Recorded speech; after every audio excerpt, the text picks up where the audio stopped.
Now let's take you to Accra International Conference Center for the launch of the Blueprint for Sustainable Global Peace. It's happening live. Let's listen in. And humility that I warmly welcome you all to this important gathering.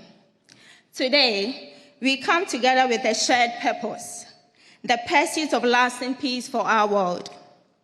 This is not just about words, but about action, commitment, and a deep belief in the values of love, truth, and unity. For years, efforts have been made to achieve peace, yet the world continues to face conflict and division. The Global Peace Mission Program is a turning point, a chance to go beyond discussions and take a real step toward a peaceful peace that transcends all boundaries and connects all people. Our visionary leader, Professor Samuel Ato Duncan, will present us with a powerful plan today. This plan will remind us of the true meaning of life, the purpose of humanity, and the values that bind us together. It challenges us to first create peace within ourselves so we can share it with our world. At the heart of our mission is a simple but profound formula: love plus truth equal to peace.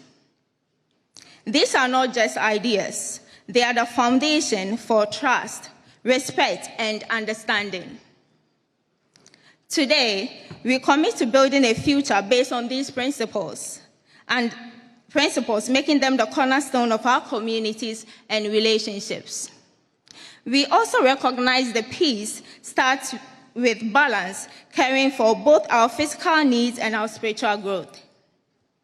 In a world often focused on material success, we are reminded to nurture our hearts and souls, creating love and truth that inspire others and uplift societies.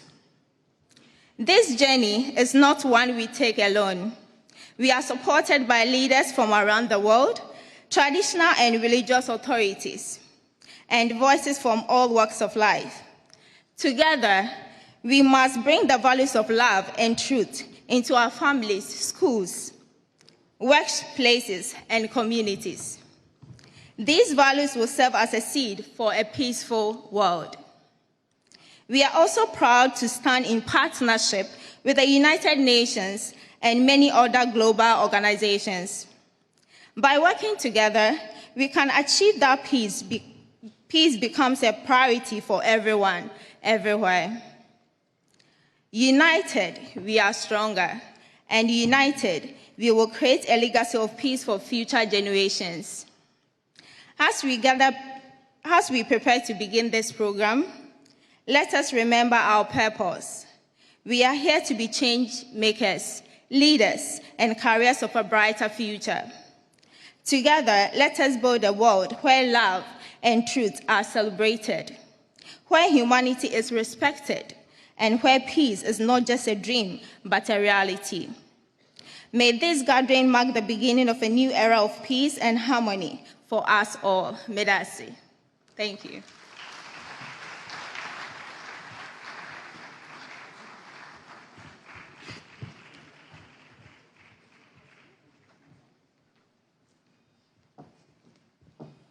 Ladies and gentlemen, please, we can do it one more time for Queen.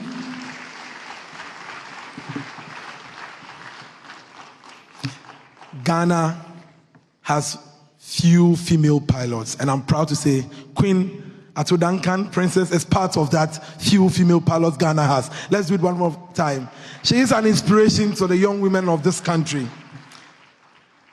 As I earlier on informed you, we are live on GH1 TV. We are live on TV3. We are live on Atinka TV.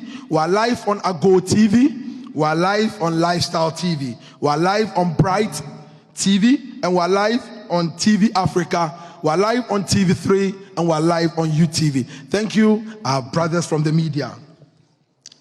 Ladies and gentlemen, at this juncture, I would also introduce the reps of our various political parties.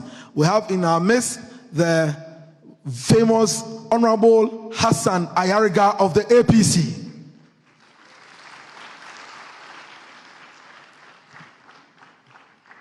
The young media practitioner, musician, now turned politician, is the running mate of Honorable Alan Kyerematen.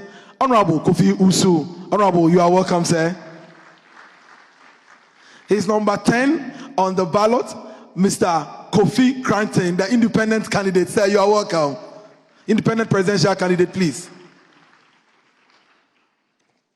Ladies and gentlemen, I'll call on everybody to take note that this is a very important event, and it is what we have been looking for in this last 36 years. And I bet you your time spent here will not be in vain. I'd invite Teacher Blessing to do the introduction of who introduced the chairman. In Nigeria, we call the chairman's PSPA. Thank you.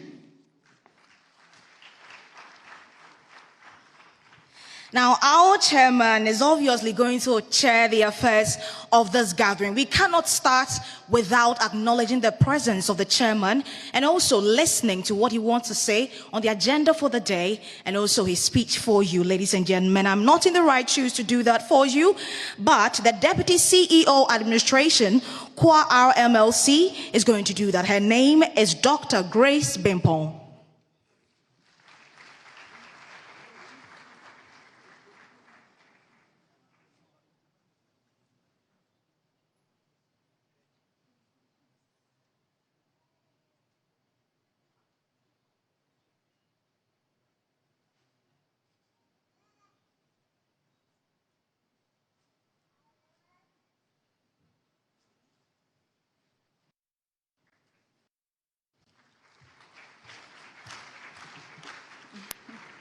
Thank you. Good morning, everyone. Good morning, everyone. Thank you.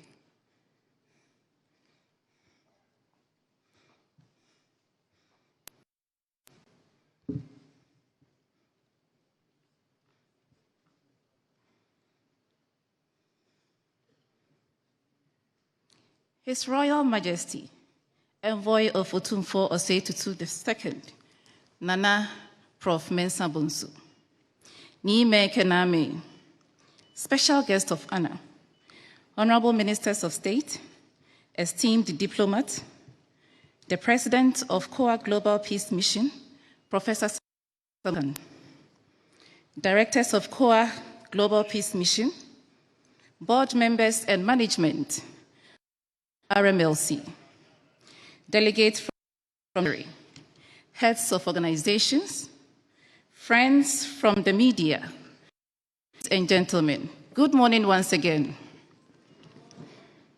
It is a great honor upon to introduce the chairman for this honorous occasion. The personality I'm introducing is a paramount chief of the Gan State. He is a leader whose influence extends local governance to international enterprise. He was installed as Gaman Chair in October 2017 and has since been utilizing the cultural pride and strength of the Gan people. Drawing upon a rich cultural lineage, he advocates for a future rooted in tradition while empowering the Gan youth, education, cultural preservation, and economic progress. As an accomplished strategist, this honorable personality has major developmental projects as both an entrepreneur and a leader. Serves as a coordinator for Turkey in partnership with Contractor Brazil for the redevelopment of the Kumasi Central Market and is critical to regional economic revitalization. As the founder and director of the Ainon Artisanal Mining Limited, his vision with sustainable local resources, exemplifying his commitment to development and stability. His corporate experience spans founding, directing multiple influences, including KE Clean Enterprise, a premium waste management and cleaning service consultancy which provides employment for over 200 individuals across Ghana. His enterprise portfolio, which includes key and Country Development Contract Limited, has demonstrated his capability in pioneering ventures from media and to marketing and consultancy. As a scholar of leadership, this astute gentleman holds a PhD in philosophy from California, USA, an MBA in strategic management and consulting from KNUST, and multiple certifications in international business and marketing. His academic and practical expertise equip him with unique insights into sustainable business development, brand positioning, and strategic planning. Additionally, his role as publicity director for the KJTR and Takoradi Market project further emphasizes his dedication to high-impact, well-publicized development. Beyond business, his political acumen was recognized when as the running mate for the presidential candidate, Mr. Jacob Osei Yeboah. This experience underlines his deep understanding of national governance and policy making. Our chairman is married with 2 beautiful children. He exudes an honorable presence, a wealth of strategic, lifelong commitment to peace and development.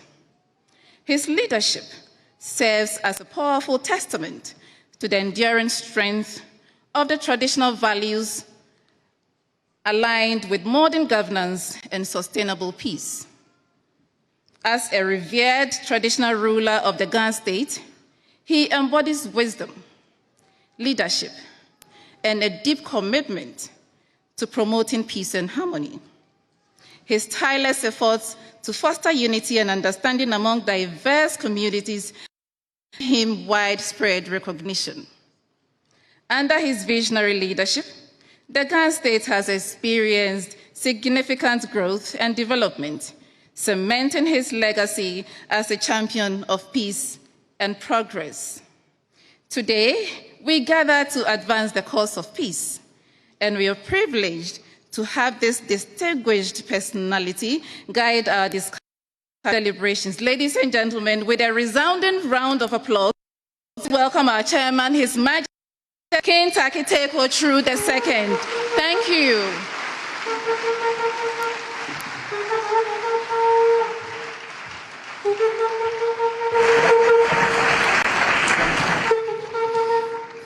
The king is going to take his acceptance speech, and then we'll continue. Please be outstanding as we receive the. Please be outstanding. Thank you.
Ago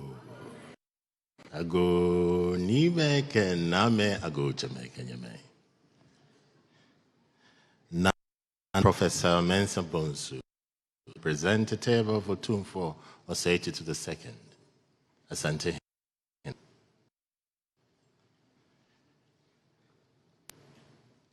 Da Sibre Kubie Uzi. Amola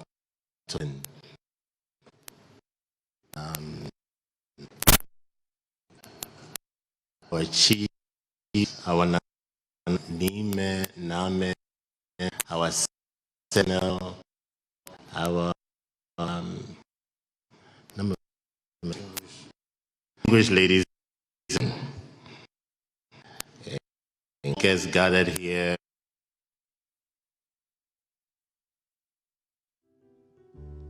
Children, we are to make a bright start.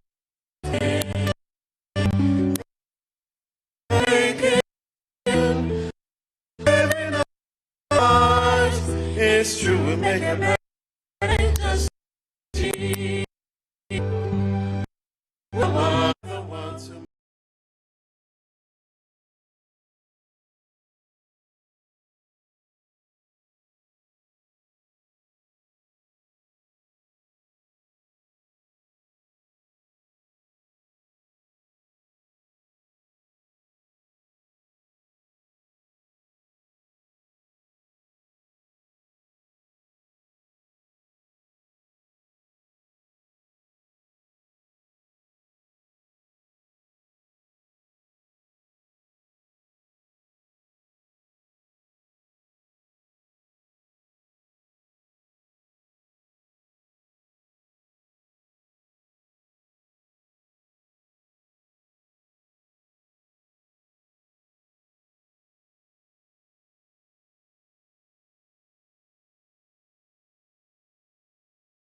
Indeed, we are the world, and we can make it a better place. Please, if you agree with the choir, let's give them a hand of applause.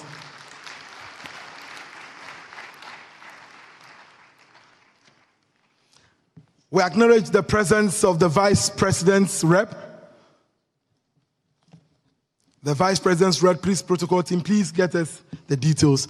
At this juncture, we'll be going on to a journey where the man that we are all seated here to listen to started and where we are going. If our friends of the media who are coordinating the intro videos are ready for Prof. Ladies and gentlemen, please, with rapt attention, let us watch a journey where we have started and a journey where it will end well in praise of Ghana and Africa, and be told that one man stood up and presented a blueprint to us that changed the world and brought about the peace we are looking for. Ladies and gentlemen, our dignitaries who are present will be duly acknowledged. But for now, let's all stay put. If we can reduce the lights in the auditorium, I'll be so much grateful, as everybody will have a firm glimpse of what we are about to show you. Please, listen with rapt attention and watch well, like the hawk who's about to sway a hand, and this, you will be amazed the journey we started from. Media, let's go.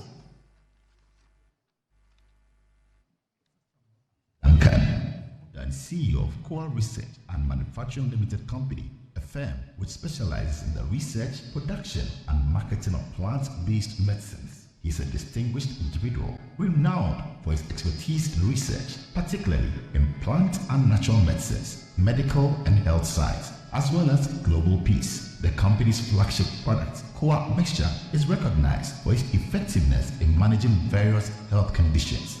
In pursuit of holistic well-being, he established the Koa Healthcare Center, offering top-quality healthcare services, including herbal medicine, which he serves as the head physician.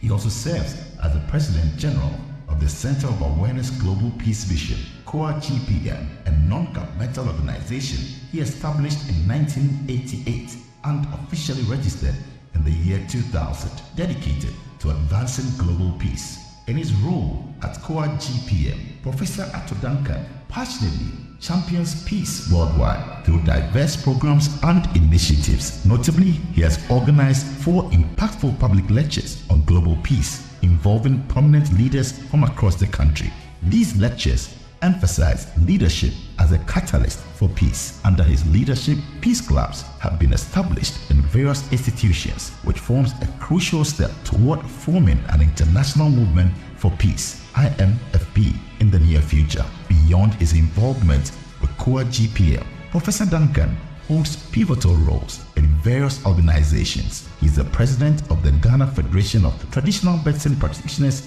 Association, GAFTRAM, an umbrella organization for Traditional Medicine Practitioners Association. Additionally, he acts as the Chief Executive Officer of Koa Green Gold Africa and serves as the president of the Ghana Coalition of NGOs in Malaria. Professor Duncan's contributions to the realm of universal science have garnered recognition from both local and international bodies. He holds 2 honorary professional degrees from the Alfred Nobel University in Ukraine and the Academic Union in Oxford, UK. He is a fellow of the Chartered Institute of Peace and Governance in Texas, USA, and a valued member of the Academic Council of the Alfred Nobel University. His remarkable achievements are reflected in the numerous awards and citations he has received. He has 37 international awards and over 70 citations. Notably, in 2022, he was adjudged the Scientist of the Year in the Medical and Health Science, Herbal Medicine category by the International Achievements Research Center in Canada. Prof. Duncan also holds the title A Name in Science bestowed upon him by the Academic Union in Oxford, UK. His dedication to global peace led to his special invitation as a guest of honor at the Unification Day of Students from Asia, Africa, Europe, and America in 2019 at the Alfred Nobel University in Ukraine.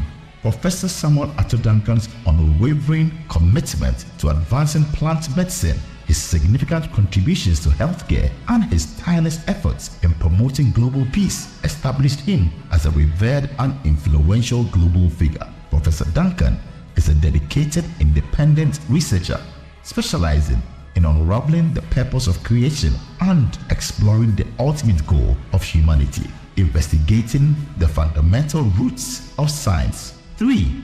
Delving into the fundamental laws of peace. 4. Pioneering studies on how humanity can transcend mortality. And 5. Exploring the intricate realms of 3 unique laws: perfect law, the divine law, and the natural law. After a dedicated journey spanning 36 years, the time has come to launch the Blueprint for Sustainable Global Peace. This initiative is a call to action rooted in the principles of inclusivity, equity, and resilience. It seeks to bridge divides, empower communities, and foster collaboration on a global scale, all while upholding the highest ethical standards with a commitment to future generations. This blueprint stands as both a vision and a pathway, guiding us toward a world where harmony is not just a goal, but a shared reality. The journey to lasting peace begins now.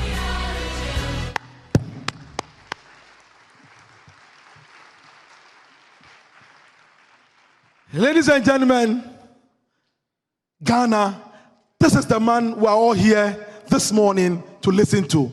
As I have already said, we are live on 12 TV stations. We are live on Facebook, all major handlers on Facebook. Please, as we have said, the gunman chair who has taken a seat the rep of Otumfuo Osei Tutu, the rep of the various missions, the AU, and all embassies in Ghana, our learned colleagues, the president of the Ghana Journalists Association, the representative of His Excellency Dr. Mahmoud Bawumia, the Vice President, Honorable Ebenezer Gilbert Note, Honorable Hassan Ayariga, Honorable Mr. Kofi Kwame Owusu, sorry, my Kwame Owusu, my apologies. He is my brother and my senior at the law faculty. Mr. Kwame, thank you very much, Honorable. Ladies and gentlemen, with a hand of applause, let us welcome the man of the moment, the man who is going to present a blueprint that will take the world and Ghana by storm. With a standing ovation, please, let's welcome, ladies and gentlemen, Professor Samuel Ato Duncan.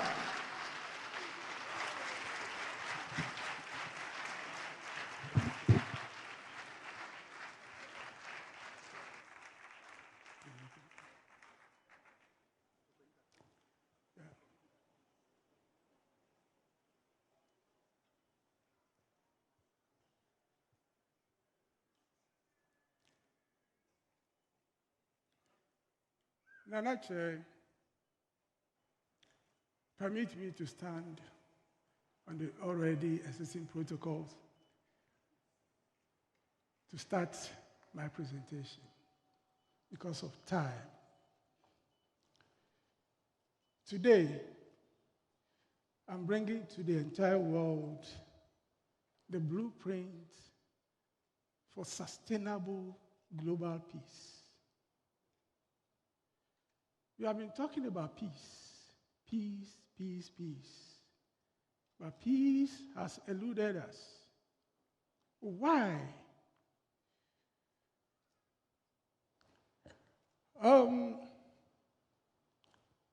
Far back, 1988,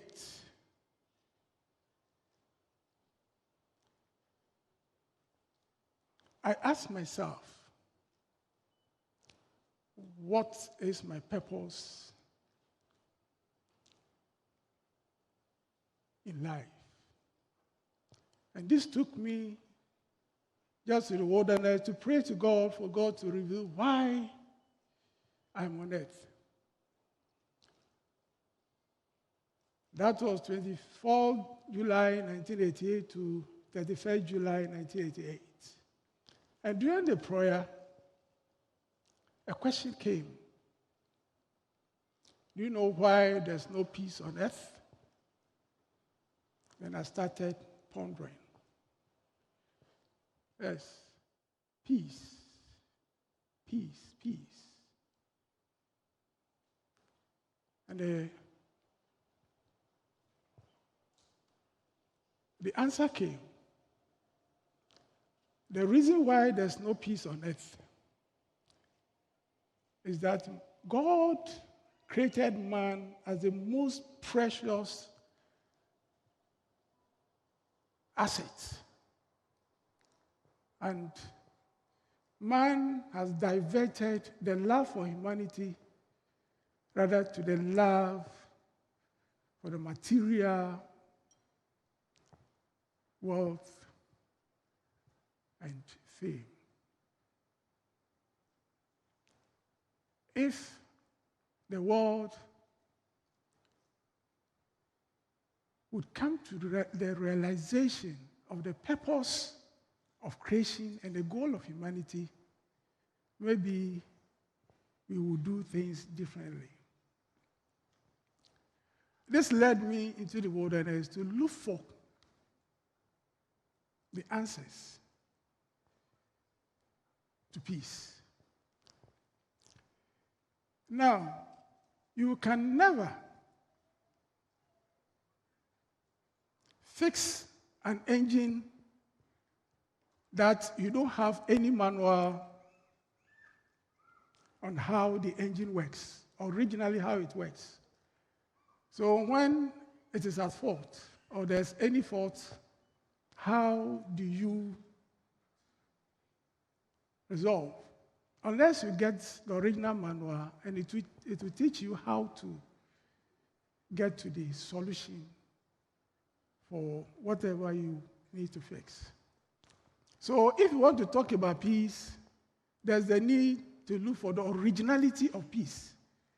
Then we will know how to address peace. And where is the originality of peace? There was a need for me to get to the source of the universe, the source of life, how the entire universe started, the purpose of creation and the purpose of man, and the goal of humanity. So for the past 36 years, I've been working on developing this blueprint for sustainable global peace. I mean sustainable one. Whilst we have been preaching peace and we have been talking peace, we have been eating peace, yes, so peace has eluded us. So let's see if this is going to be the blueprint for a sustainable global peace.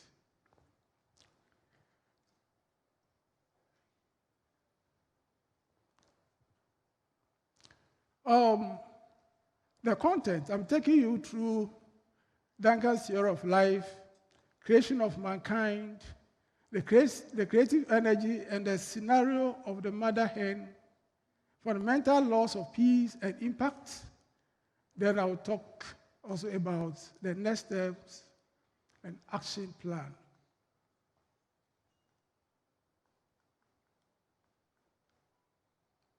Now, the blueprint is in two compartments. That's Duncan's theory of life, that's the purpose of creation, and the goal of humanity. That's part one.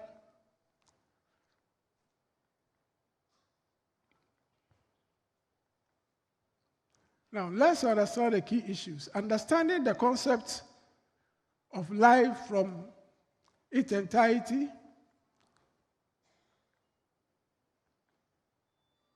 we must seek to understand life from its origin.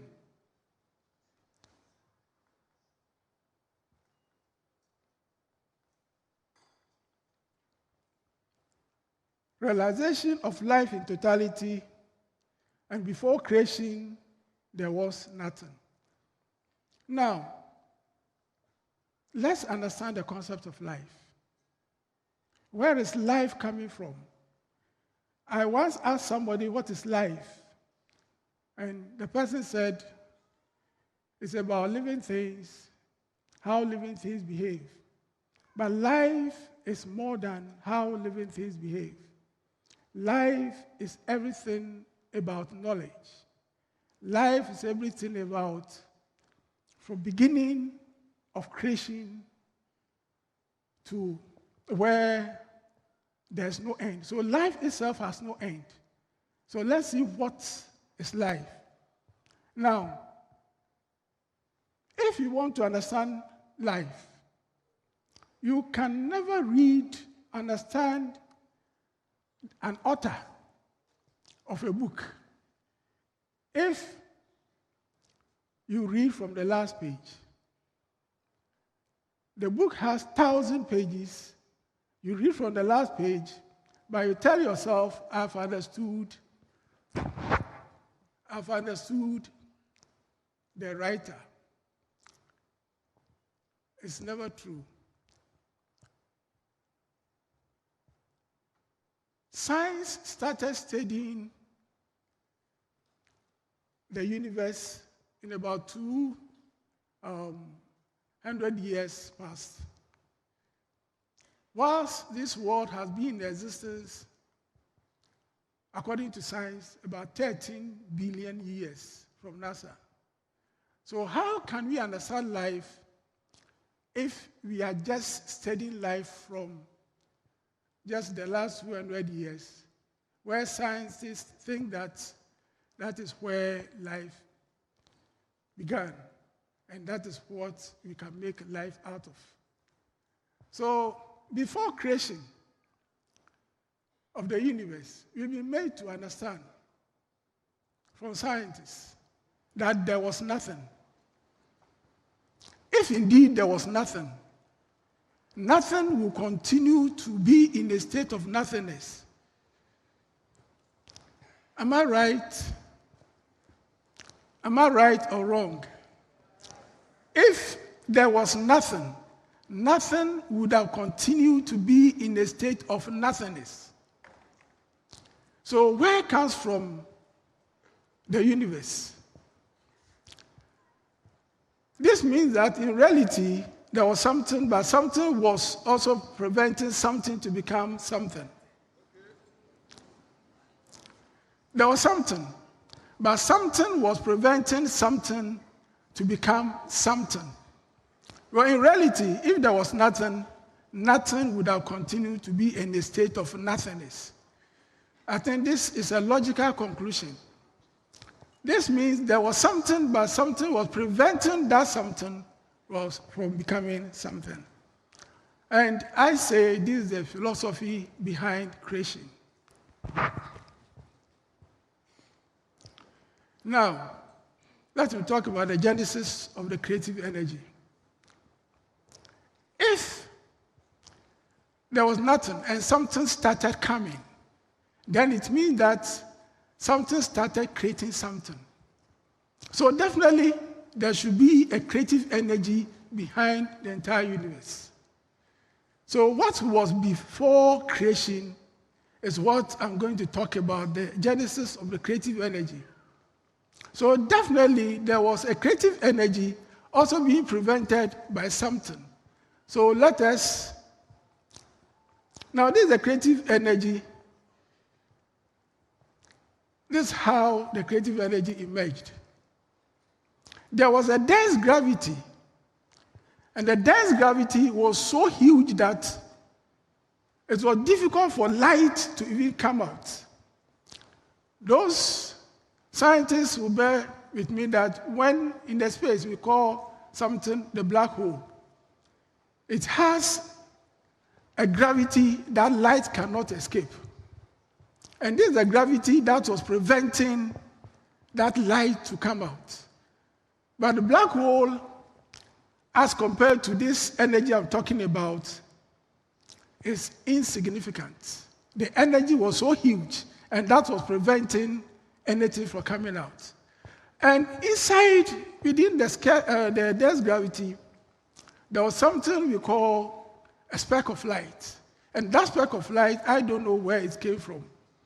But that is the source of consciousness. And it is only God who can show where that is coming from, where that's the source of consciousness.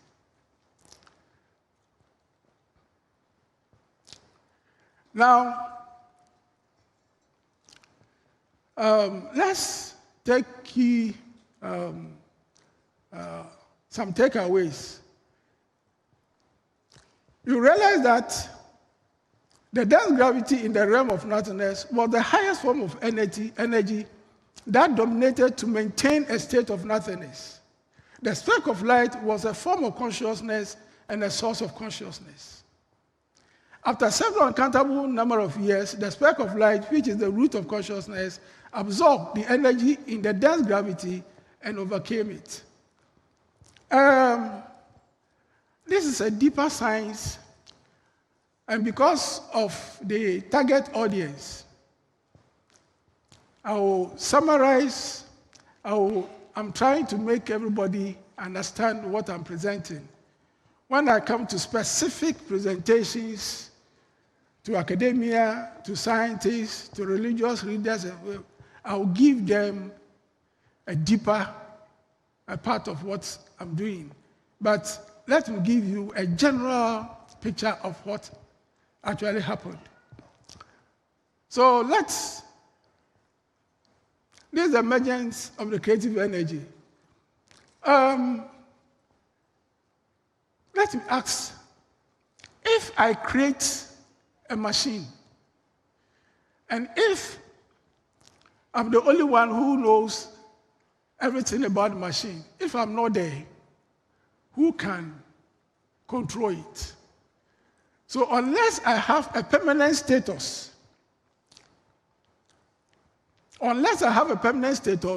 I cannot maintain what I've actually done. Anything I bring, I should maintain it.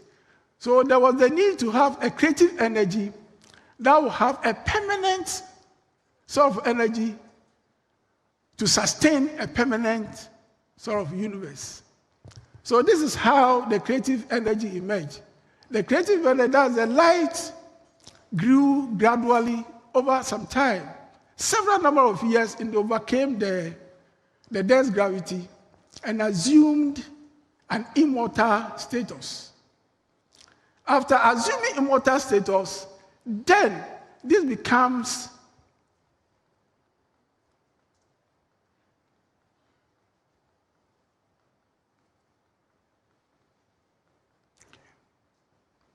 so this is how it emerged. For several number of years, it was overcoming the dense gravity. After overcoming the dense gravity, this dominated as the universal consciousness, the universal energy.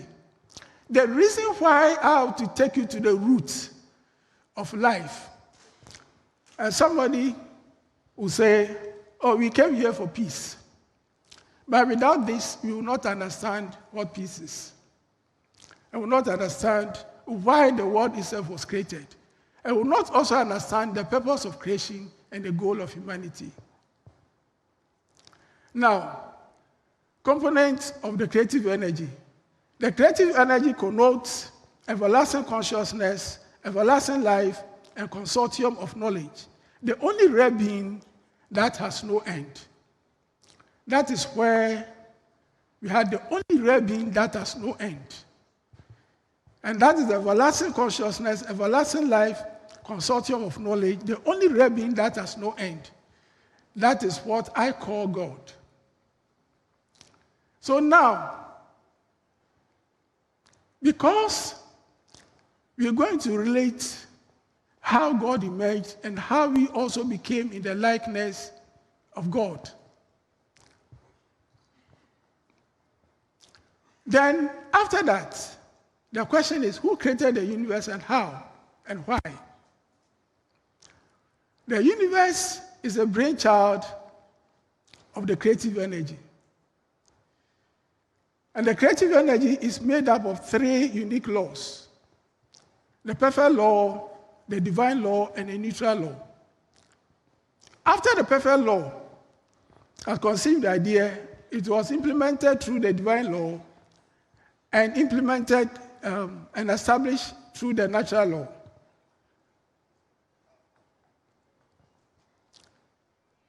Then the perfect law resulted in bringing the Big Bang, which became the source of creation, the Big Bang.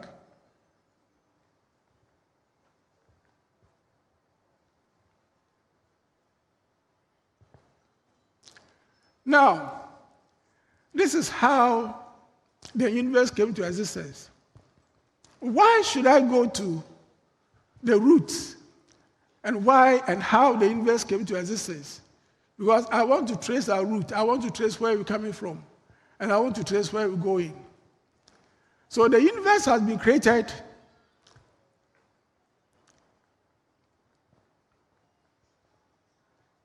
so let's see how it was done. The universe emerged, the creative energy created what we call nature, and out of nature, nature gave birth to the universe. So nature is the regulating mechanism, the law that governs the entire universe. And God is autonomous. So there are laws, rules, and regulations set by the natural law, which we call nature.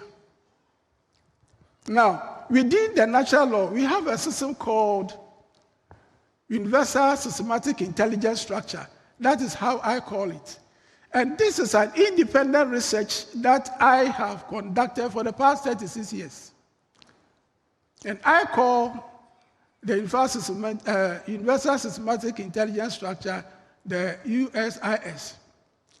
Well, let me ask a question. Now, if you go to the industrial the big countries where we create vehicles that has companies that have been set, automated to create machines. When they create vehicles or any machine, they keep data on everything that they've created. So there was the need to create a system called the Universal Systematic Intelligence, and that is out of it that everything in the universe was created. Now, example of how the Universal Systematic Intelligence works. I just want to let you know that the world is not just there. It is being controlled by a system, that the Universal Systematic Intelligence structure. Now, if you look at the examples of the planet, just the planets in the entire solar system, look at the rotations. Mercury rotates 58 days to make 1 day. Venus rotates 243 days to make 1 day. The Earth rotates 23 hours, 56 minutes to make 1 day. It means that all of them are being controlled by independent systems. And we call them independent systematic intelligence of each of the planets. And this will tell you how wonderful and how magnificent the knowledge of God is.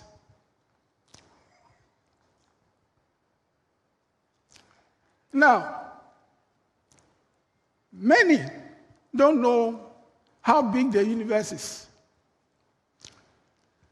The universe, the observable universe, is about 93 billion light years. And out of these 93 billion light years is where we can find our Earth. This is the diameter of the universe. Now, 1 light year is equivalent to 9.46 trillion kilometers. So if you multiply 93 billion times 9.46 trillion, that will give you the size of the universe. Then let's compare the size of this Earth. The size of the observable universe is 93 points, I've told you already. And the diameter of this Earth is about 12,742 kilometers. And if you look at the size of the Earth, it is like a particle in the entire universe. And that is where we find our science. It is telling you that the power behind creation is so huge, so magnificent that it has its own purpose for creating the entire universe. Now, this is bringing us to the reality. Why then did God create man? Why then did God create man? That is where I want to use the mother hen scenario. The mother hen, let's take the mother hen as God. If the mother hen wants to have an offspring in its image and likeness, what would be the best way to do? It has to do what? Lay an egg. For the egg also to become like itself. Why? Because it came from an egg, so anything in its image and likeness must also have the same process. That is why I'm using the mother hen scenario. So if the hen laid eggs with the expectation that it will become like itself, then the mother hen sees the eggs that it has laid as the most precious thing that it has ever created. Well, that is the only thing that can be in its image and likeness. Now, let us look at how. So the mother hen will lay the eggs. What it can do is to incubate the eggs to become like herself. How school would the egg go to become like the mother hen? Everything in the eggshell holds the potential to turn the egg into the mother hen.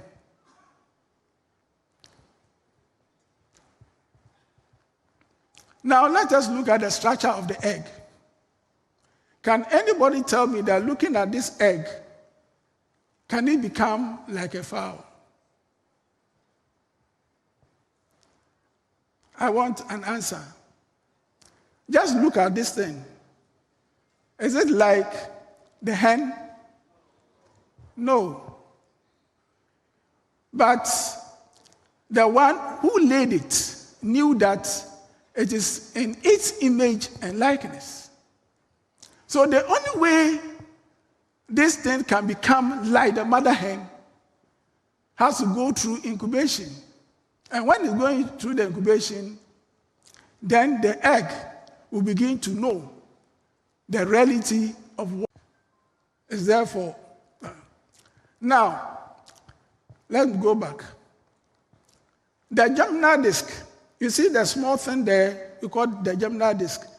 It's a tiny particle in the egg. We have the yolk, we have the chalaza, we have the eggshell, the cuticular, thick albumin. All of them are just going to help the germinal disc. So at this point, the germinal disc is serving as a soul for the egg. And that is what is going to make it become like the mother hen.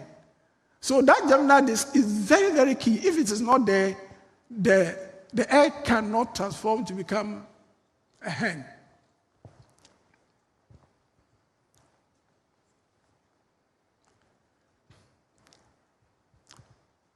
Okay. Now, this is where let us all adopt wisdom. And let us ask ourselves, if the egg has to become like the mother hen, what process should it go through to become like the mother hen? You know, the germinal disc, when it comes to stage 1, we realize that the germinal disc is like a soul in the entire egg. It means that it has started the journey of becoming like the mother hen.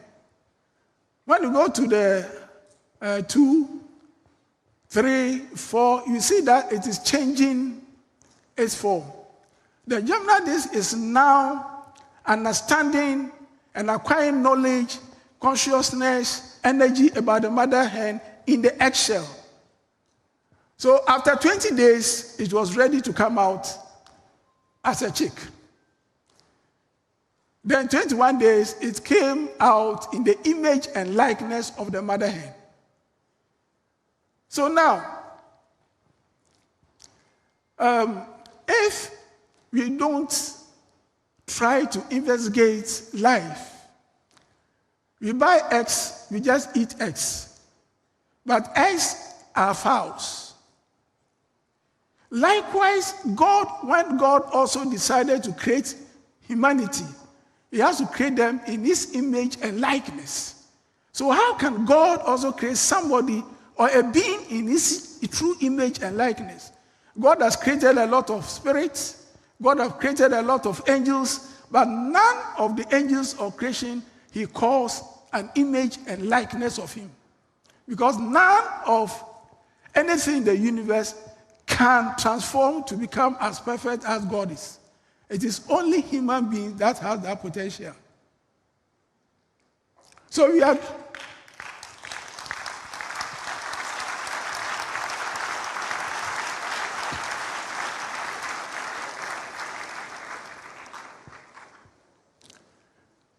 Now let's go to the germinal disc inside the eggshell, which symbolizes the soul, is the only element is packed with the energies and consciousness of the mother hen. During incubation, the germinal disc starts absorbing the energies and the consciousness in the eggshell. At every stage of the incubation, the germinal disc acquires understanding of the real nature of the mother hen.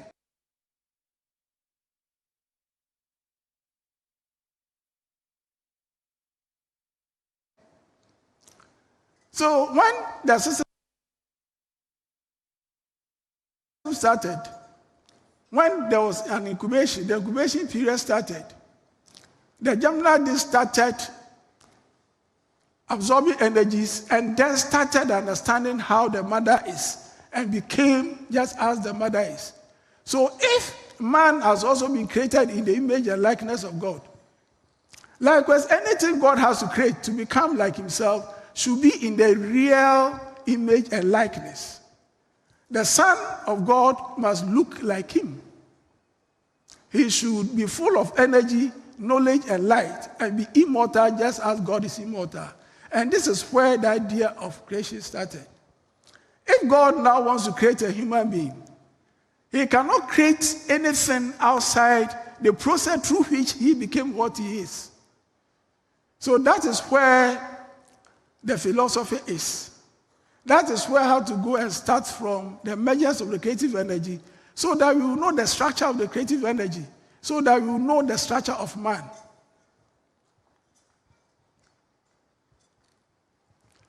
Now, there was a need for God to create a mortal realm. Because if the hen wants to lay eggs, you should have a place that it will lay the eggs where it can hatch. But honestly, God is the highest level of consciousness, and everybody must aspire to be like him. So if God is the highest level of consciousness, and we want to aspire to become like him, what should be the process? God is knowledge. God is light. God is immortal. So if we should also be in the image and likeness of God, what do you expect man also to be? That's the question I want to ask. And I need answer from the audience. I need an answer. Can anybody tell me, if God is light,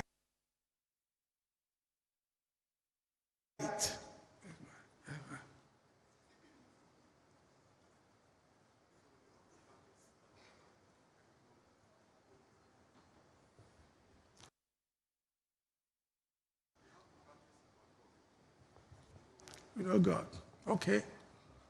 If you want to be like God, then God has to tell you the process through which he became God so that you can also be. And for the Christians, Jesus said, be as perfect as your heavenly Father is perfect. It means that there's a possibility for you to be as perfect as your heavenly Father is perfect. It is also written that don't you know that ye are gods? It means that every human being is a God, is a lesser God of God's own perfect self. So if anyone wants to be like God, then everyone must be in the image and likeness of God. There's no way an egg can be a fowl unless the egg incubates to exhibit the real qualities of the mother hen. So nobody can be like God unless man transforms to become as perfect as God is. In you is what is deceiving you always, that you can never be like God. Well, it is preventing what is inside you to come out as God. Now, God has now made you an egg. He has given you the roots of himself, for you also to overcome your mortal self and become as perfect as God is. So there's no way anybody can be like God unless man transforms beyond his mortal self, become as perfect as God is. For the Christians, look, Revelation 21:7. God said, he that overcometh shall inherit all things, and I will be his God, and he shall be my son. So you ask God, what must I overcome for I to become your son? Now, so this is how man has been. So this is the structure of man. We have the shell of mortality, that's the human being. We have the dense gravity, that is the gravity which is the school of life. Then we have your body, we have the soul, which is the speck of light, and that is you. So in every human being, there's that light, there's that energy of God in everybody. So every man is a potential God. Because the creative energy we saw from the beginning in God, the same creative energy is in you. And this creative energy is not in any being apart from human beings. So if you don't know the value of man, you should start understanding the value of man. And it will lead us to peace.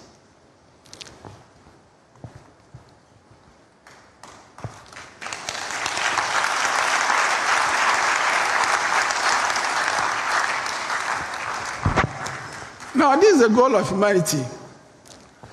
If mankind is able to bring the light within him out, man has the power to take his body to heaven where God belongs.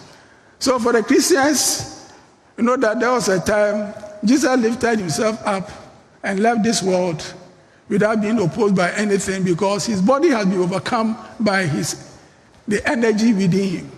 It is possible your body can be transformed for you to become as perfect as God is perfect. Now, the big question I want to ask, have you ever asked yourself, why were you created? Have you ever asked yourself? Now, is it not a joke? Now, I've come to Accra for about 2 months. I'm coming to do a program. And because of that, before I came, I knew why I was coming. So now, let's say I hire a whole house and waste all my time by going around the city and just visiting places just to enjoy myself. At the end of the expiry of my agreement, tenancy agreement, I'll be informed you are leaving. Now ask myself, oh, so what have I achieved? But when I was coming here, I knew what I was about, so I spent every time profitably. So if you know why you're on this earth, you spend your time profitably and not chase about vanity. You should make your time very profitable and know the value. Now, the value of man. The real intelligence versus the psychic intelligence. Now, this is God, and God has created you in his image and likeness. Now, God is light, and God has everlasting life. God is immortal. He has no end. He has put into man his creative energy so that man can also attain that level of consciousness forever and ever. Once man has attained that, the physical consciousness, the shell, the human being you see is just a shell. It has an expiry date. It is only what is inside you that doesn't have an expiry date. Your expiry date, you came to this world, you have rented an apartment. Maximum 100 days, 100 years, you are going. That's the end of your tenancy agreement. You are going. Whether you like it or not, you go. So your physical self doesn't have any permanent status, but your soul continues. I was asking somebody, when you die, where are you going? So, I'm going to heaven. I asked him, what parts are you going with your physical? No. It is my soul that will go to heaven. I was asking the person, where did your soul come from? It came from God. Why didn't he choose to create you there but brought you here? It means that there's a purpose for which he brought you here. And you must know that purpose and live accordingly. We are actually joking. We have to look for the purpose of creation and the goal of humanity. Why? I'll be the most stupid person if I waste all my time to service my physical self. And at the end of the day, I leave everything with the flesh. And my soul walks out and looks back and asks me, what have you achieved? When I'm entering, I came naked and I'm going naked. So all that I labored for what? There's more to life. There's more to life than what we perceive. If we don't come to that realization, we will continue living the way we are living, and we will continue killing ourselves just because of wealth, power, and fame, which profited nothing. So now, let me ask you, there are a chance on a robot that has the highest intelligence. An interviewer asks, I don't know whether to call her or him or it. Well, it's behaving like human. And asks, oh, you are the most intelligent being on this earth. He said, oh, yes, I am. But there's one thing I don't have. Soul. Now you have a soul. You are chasing machines, thinking that they are the answers. You have what it takes to transform you to know everything about the universe. The answer is not in your psychic intelligence. Psychic intelligence has a limit, and that is why we are struggling to survive. Whatever we are doing is not permanent, just because we just look at this physical and think that, oh, by tomorrow I'm gone, so I can do whatever I want. But you don't know that there is some life, there's something in you that doesn't die. So when you are planning your life, you should consider that one that has a permanent sort of this, and whatever you do to it, you go and take it. If you realize this, it will serve as a guide. And we begin to behave and know that even when I have power, the power is a responsibility, but not power to abuse.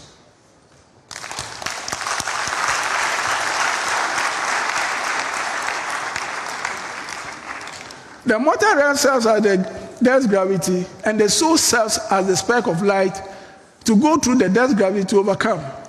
When the soul expands in the realm of mortality, it absorbs the energy and the knowledge of God. The consciousness of the soul expands. Then, moving from stage to stage, man will finally overcome the dense gravity in him. By then, it has acquired all the knowledge and power and everything about God. We are here to be like God. That is why we are here. The school we go, the school we attend, is to acquire what I call employable skills, because so that I can get a job to do. But that is not knowledge that takes it out of this world. So I'm a professor, and so what? This body will go down, the professor will go down. It is my soul that matters.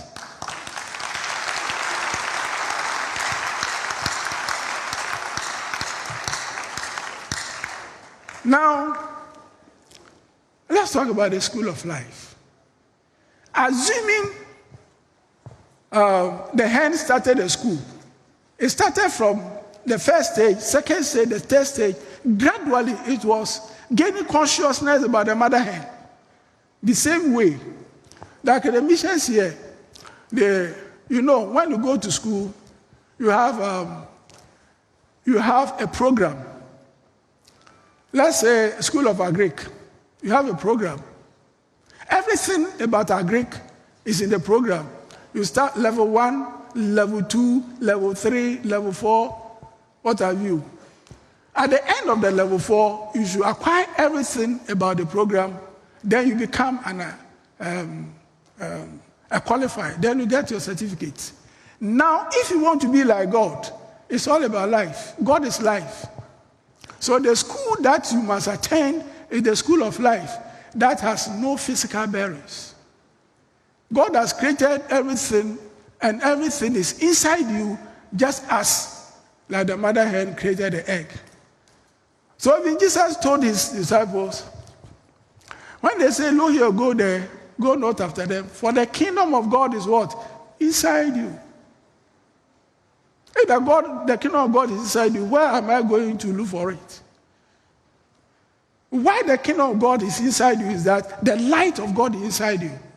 The creative energy of God is inside you. And this is what is going to transform you to become like God in his image and likeness. He brought you here into the school.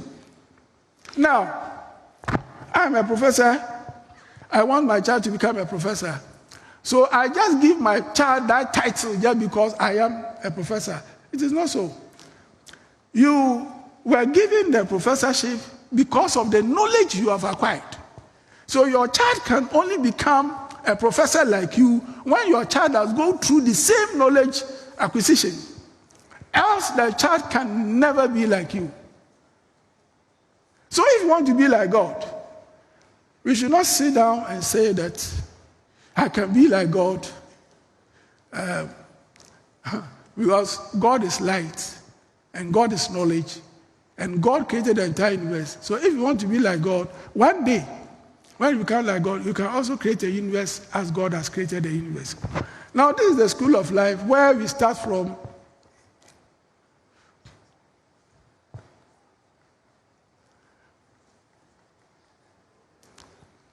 Now, this is where, you see, this is your soul. And this is the physical plane.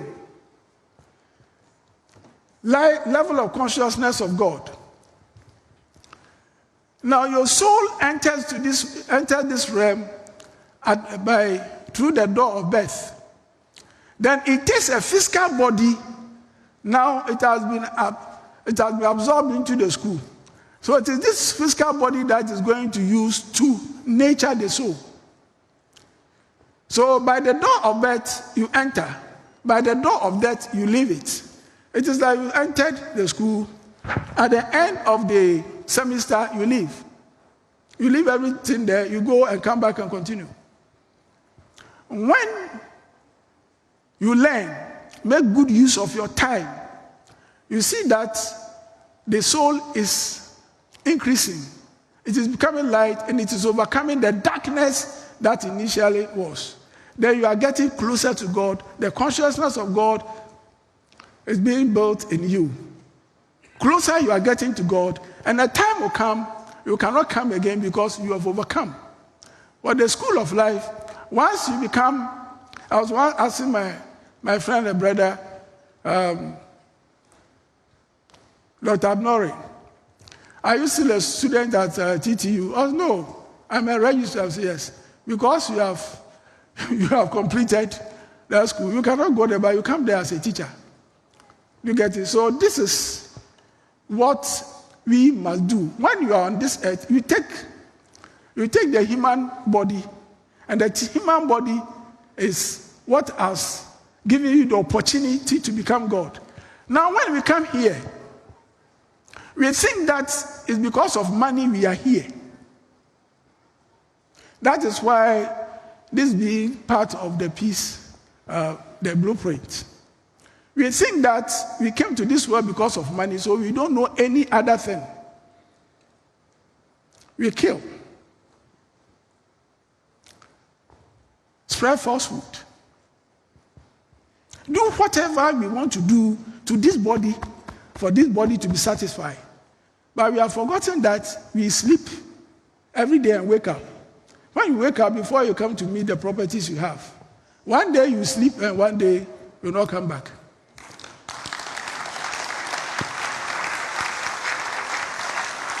So you see how waste that becomes. We don't even have control over when to sleep and when to wake up. Just tell yourself, I'm not going to sleep for 1 month. It is impossible. You can't. It is telling you that you don't have control over your own self. Let alone the properties you have acquired. They are not yours. The purpose of your existence must be strictly adhered to. And when we take this into ourselves, it will go a long way to when we are behaving towards other human beings. You know that we are all human beings, all one family. Everybody here was created by the creative energy. So we are all one family. Am I lying? There should be no discrimination there should be no racism. We are all one people of the same God. And I tell you honestly, the soul in you is the same soul in the white man, the same soul in the blue man, and the same soul in everybody.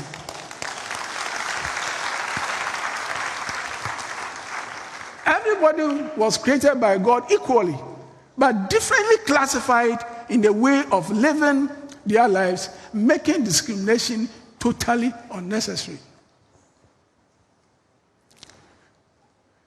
Oh, Professor, okay, fine. Maybe a child like this may have a bigger soul than myself. You see, so we should value souls. So we should not look at the body differences and where we find ourselves. Then it will give us the opportunity to love human beings, to be truthful to human beings, so that you have that peace that we're looking for.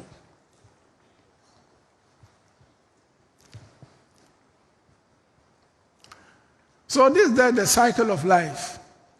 You start the world, you come into the world as a small soul. The more it goes, you increase in size. And the knowledge, that's the soul in you, that's the real self, increases. And eventually you join God and become as perfect as God is. Now, this is the interwoven structure of God and man. Whatever God has created, every God has created, and he has put his spirit in him, his soul. Every man is connected to God. So this is the interwoven structure of God and man. And that is why you meditate. You don't speak. You keep quiet and you meditate, and it gets to God, because he is already connected to you. You enter into a room that nobody is there, you speak and God hears, because you are already connected to him. Now, if you are connected to God, and somebody also connected to God, when you are killing somebody, who are you killing? When you are destroying somebody, who are you destroying? And after that, you go and kneel down.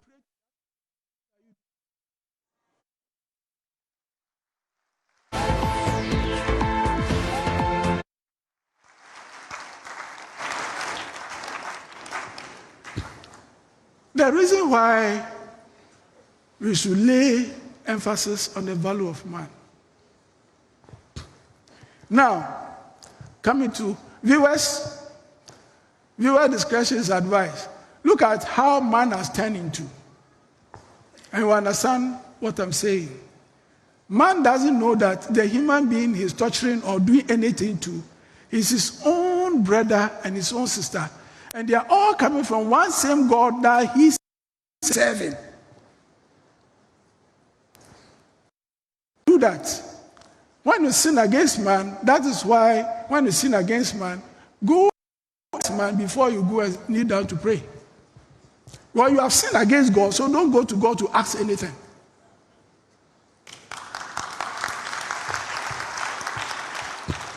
Yes.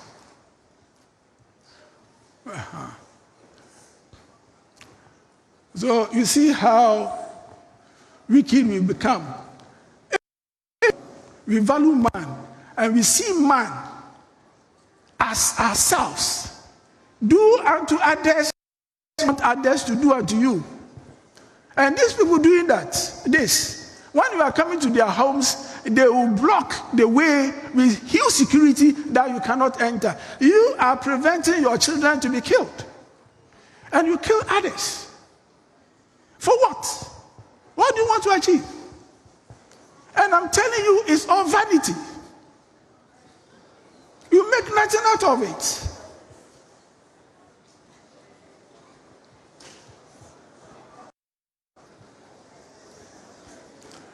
You see? Yes. The person you saw is a brother, is a yourself. You also have sense.